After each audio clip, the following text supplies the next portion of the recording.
1800 శతాబ్దంలో పుట్టాల్సిన వాడివి. నాకున్న డేర్ నీకు స్థితులు ఎదురవుతాయో నీకు తెలియదు. ఇప్పుడు మనం కలుసుకున్నది ఇలాంటి సోది మాట్లాడుకోవడానికి కాదు. రాసే కొద్దీ అరిగిపోతుంది కానీ పెరిగిపోదు. హా? ఇంకా నయం. తిను.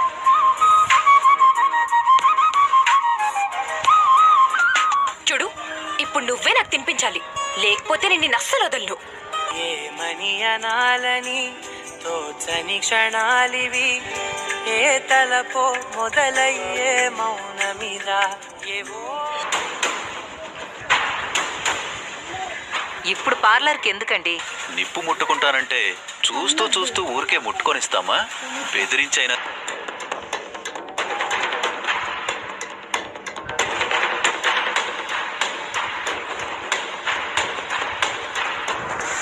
ముందు బయటికి పదండి. మనం చూసి కూడా వాళ్ళని ఏమీ అనకపోతే ఇంకా రెచ్చిపోతుంది.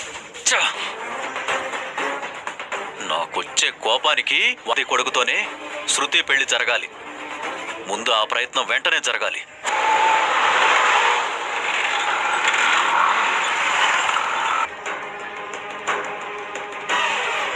ఆ బాలుగాడు నిన్ను వెనకేసి ఇంట్లో కొంతమంది బుద్ధి ఎప్పటికీ మారదు. వాళ్ళ పని వాళ్ళదే, మన పని మనదే. తర్వాత ఆనందపడాల్సిన మొహం మాడిపోయింది డబ్బా. నేనేమి ఆ పత్రాలు నాకివ్వమని అడగలేదు. వాళ్ళు ఎవరి దగ్గర ఉండాలో 1కి 100 సార్లు ఆలోచించి దానికి నువ్వు మాత్రమే అర్హురాలి. కానీ ఆయన పని చేయటం వల్ల అత్తయ్య ప్రశాంతంగా ఉంటారా? తప్పు చేస్తే అమ్మైనా అన్నైనా తాట తీస్తా. నీ విషయంలో ఎవరైనా ఎక్కువ తక్కువ పలవుతారో తెలియక చేస్తున్నాను. ఈ పాపులకి నా కోపమే సరైన అస్త్రం. మనుషులే కదా. ఇది ఇలా మంచి చెడులతో సంబంధం లేకుండా ఒక చెప్పనా, ఆ ఫైనాన్షియర్ అమ్మని హౌస్ అరెస్ట్ చేసిన విషయం నువ్వు చెప్పకపోయి ఉంటే నీకు ఆ పత్రాలు ఇచ్చాడు.